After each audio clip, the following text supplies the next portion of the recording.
বয়স্ক কয়েকজনকে জিজ্ঞাসা করে জানতে চাওয়া হলো, আপনাদের কি মনে পড়ে আগে ঘূর্ণিঝড় বা যে কোনো টাইপের ঝড় বা বন্যা হলে কি নাম থাকতো না থাকতো না। বয়োজ্যেষ্ঠ মানুষজন এমনটা বলল, এখন কিন্তু ঝড় বা বন্যা মানেই নতুন নতুন নামধাম। অবশ্য ২০০৪ সাল থেকে এমন নামকরণের শুরু। চলুন তাহলে জানা যাক কেন আসলো ঝড়ের নামকরণের শুরু, আগে কেন ছিল না, এখন কিভাবে এলো, ঝড়ের নাম দিলে কি লাভ। এই ভিডিওতে জানবো সেসবের অজানা সব কারণ।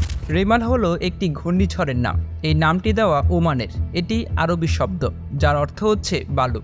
অবশ্য এই নামে ফিলিস্তিনের গাজা থেকে ১.৭ কিলোমিটার দূরে একটি শহর রয়েছে। চলুন জানা যাক কারা এই ঘূর্ণিঝড়ের নামগুলো দেয়।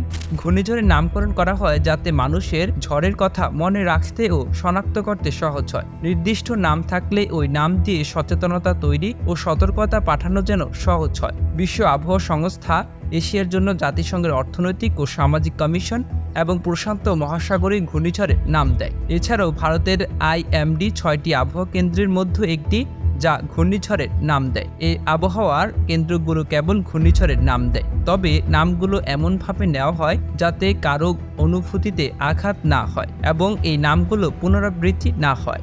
আবহাওয়া অধিদপ্তর থেকে জানানো হয়, ঘূর্ণিঝড়টি বঙ্গোপসাগরে সৃষ্টির পর ২৪ ঘন্টার মধ্যে আঘাত হেনেছে উপকূলে। ২০২৪ সালের ২৬শে মে রোববার সন্ধ্যা থেকে রাত ১২টার মধ্যে ভারতের পশ্চিমবঙ্গের সাগরদ্বীপ ও বাংলাদেশের পটুয়াখালী খেপুপাড়ার মধ্য দিয়ে এটি ছোবল দিয়েছে। প্রবল ঘূর্ণিঝড় হিসেবে এটি স্থলভাগ অতিক্রম করলে বাতাসের গতিবেগ ঘন্টায় ১১০ থেকে ১২০ কিলোমিটার থেকেছে, যা দমকা বা ঝড়ো হাওয়া আকারে ১৩০ কিলোমিটার পর্যন্ত হয়েছে। সঙ্গে বৃষ্টি ও জলোচ্ছ্বাসও হয়েছে। ফলে যেসব এলাকার ওপর দিয়ে ঘূর্ণিঝড়টি আছড়ে পড়েছে সেখানে একটা ধ্বংসাত্মক প্রভাব লক্ষ্য করা গেছে। খুলনা, সুন্দরবন থেকে শুরু করে চট্টগ্রাম পর্যন্ত সব উপকূলীয় জেলা এর আওতায় পড়েছে।